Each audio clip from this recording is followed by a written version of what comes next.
Hey everybody, Rebecca here to talk about my investing plan for 2023. This video is going to go over my investing order of operations and why I am choosing to invest this way for 2023. This is absolutely not meant to be advice for y'all to take. I am not a financial advisor. This is just entertainment purposes only. I am sharing my journey with you guys. If you do happen to be new to the channel, welcome. I'm Rebecca. I am documenting my journey to reach financial independence and retire early here on YouTube. I've been at this for a few years now and still have quite a ways to go before I reach financial independence, but a big step for me to get there is to invest aggressively. So, how am I planning on doing that in 2023? As y'all know, I have several financial goals going at the same time for 2023, and I have already done some videos about my financial goals for 2023. I will link to those at the end of this video if you are new and you have missed them. But the first thing that I am focusing on right now is just getting my mom paid back. We all know that. So when that is finished, I am hoping that will be done at the latest by the end of March. But when that is done, the plan is to start investing aggressively. So the first thing that I want to do is rebuild the cash position in my portfolio. The whole reason I need to pay my mom back at all is because I burned through the cash position, the cash cushion that I had when I was doing all the renovations on this house after I bought it in February of 2022. So yeah, first goal for me is to rebuild my cash position. And I feel like this is a little off center here. Let me adjust a bit. There we go. There. I like that more better.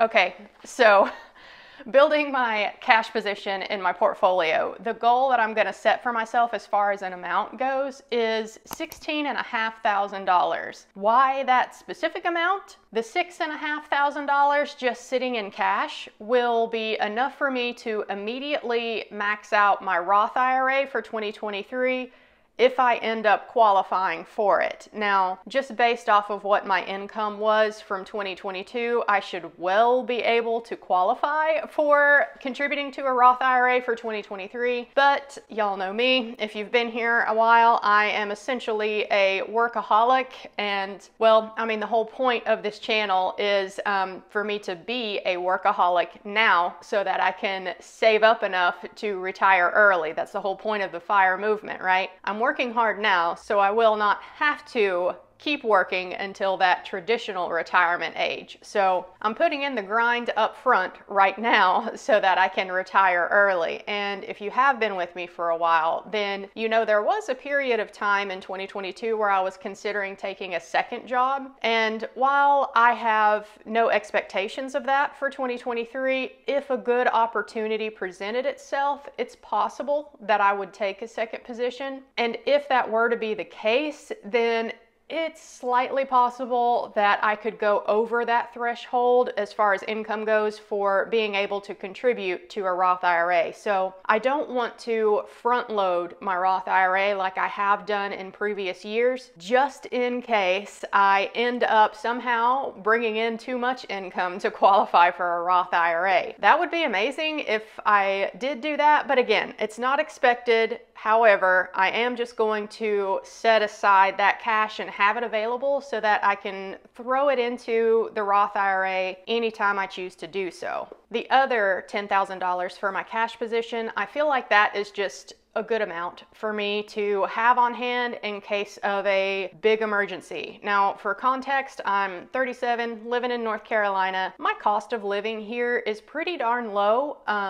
But I am a homeowner. I have no children, just a couple of pets. So for me, $10,000 is a number that makes me feel comfortable as far as having an emergency fund goes. And it's also a good amount of money for me to do my options trading that I like to do to bring in further income. I stick to very safe strategies when it comes to options trading. I mainly just sell cash secured puts, which if you're unfamiliar with options, that is basically just saying I am willing to buy this stock or ETF or whatever it is. I'm willing to buy 100 shares of it at this certain price by this certain date. And when I put this contract out there onto the market, I earn some money for taking on a little bit of risk and tying up some of that cash for that contract. So I earn some premium for putting that contract out there. And if the stock that I'm looking at hits that price by the date that I chose, then I get assigned to those shares. But that's fine because I was willing to pay that price anyway. And I also get to keep that premium I earned. If the stock does not hit the price that I said, it stays up above it, then the contract that I put out there expires worthless, but I get to again keep the premium that I earned for putting the contract out there. So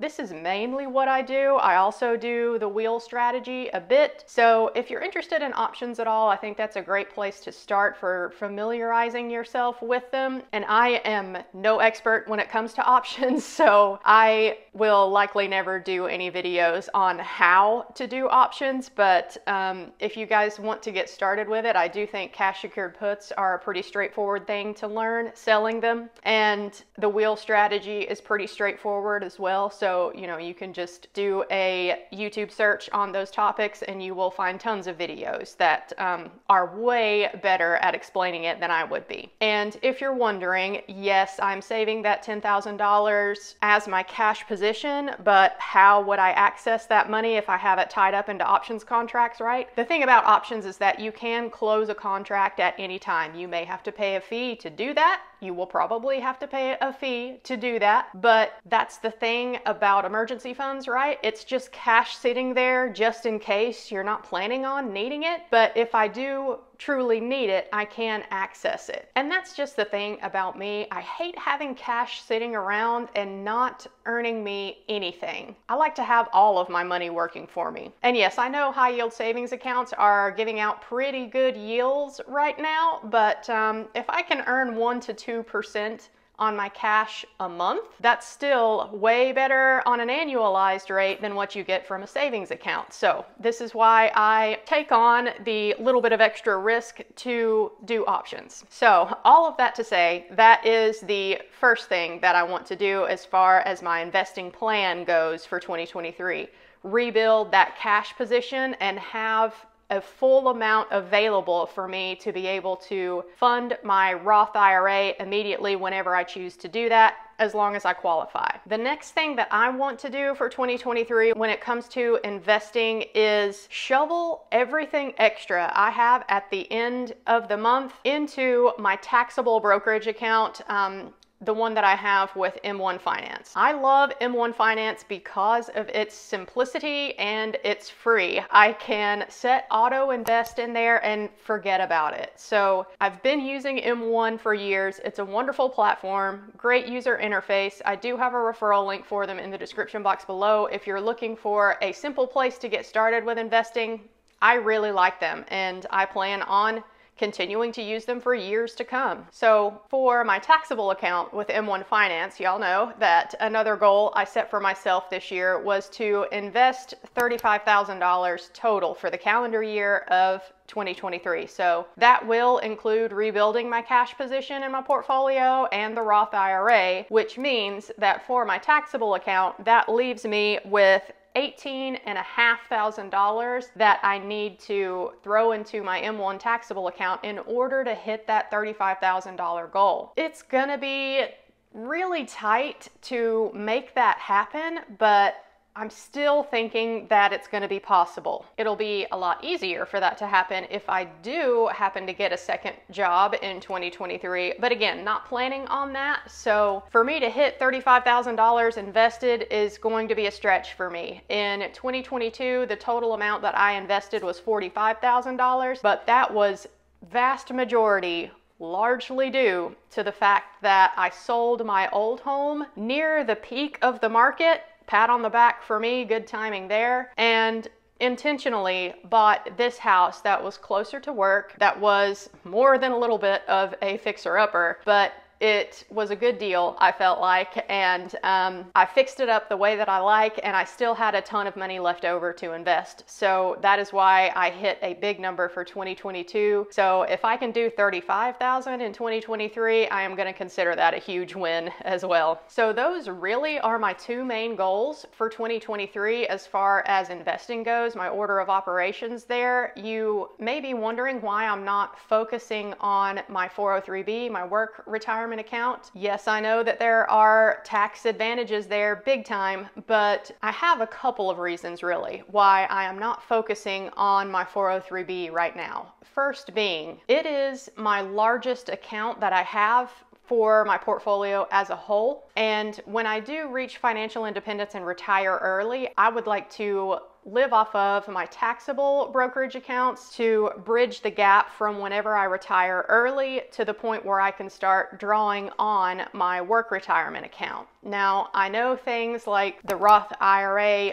conversion ladder exists, and at one point on my channel, that was the main strategy that I planned on using. And if that's the case, then I should be focusing on my 403B at work, right? I hear you. But again, my situation is a little bit different. If you are new to the channel, I am actually getting married this month, and my fiance is Swedish. And I don't know where we are going to live after I fire. Now, he has already fired. He's way ahead of me in the journey, but he has never lived in the United States before. So after we get married and his visa gets approved for him to live here, he'll move in here while I continue to work my way towards financial independence. And we're just going to have to take things one step at a time as far as figuring out where we want to live after I fire. Because if he doesn't like it here for whatever reason, then we could very possibly move back to Sweden after I fire. And if that's the case, I am not 100% sure if the Roth IRA conversion ladder works the same way in Sweden. What research I have been able to do about it tells me that it probably does not. So if I end up having to pay taxes when I withdraw from my Roth IRA account in Sweden, then that's going to feel like a double taxation, because y'all know, if you're United States citizens, when you put money into a Roth IRA, that money has already been taxed. And when you take money out of a Roth IRA, as long as you are 59 and a half or older, I believe, then you can take that money out tax-free. But I'm not sure that same rule applies in Sweden. What little reading I have done leads me to believe that it's not. So if that's the case, then me focusing on the Roth IRA conversion ladder strategy is not the wisest move for me to do if we end up living in Sweden after I fire. So, you know, that is just a very unique circumstance to me. And I'm sure that as I get closer to financial independence, we will definitely speak to some sort of tax professional in Sweden who is familiar with US law as well, to really nail down a good strategy for me. But since I am so far away from fire right now, it's fine. I just plan on shoveling everything I get extra this year into my taxable brokerage account with M1 Finance. That way I can at least start to even up the portfolio a bit, because right now the vast majority of the money that I have in my overall portfolio sits in my work retirement account. And just so you know, I am still contributing to that 403B all the time. I contribute enough to get the full employer match, and that is just on autopilot. So that will keep going as usual for 2023. And I believe that covers it for this video. I really don't have a whole lot of investing goals for this year. I mean, sure, I do want to max out the Roth if I qualify, resave up a nice emergency fund, and invest a total of $35,000 if I can. Those are pretty big goals. I think that is more than enough to keep me occupied for the year of 2023 when it comes to investing goals financially. I have many other goals that I am also working on, and I actually do have a video planned to come out later this month talking about how I am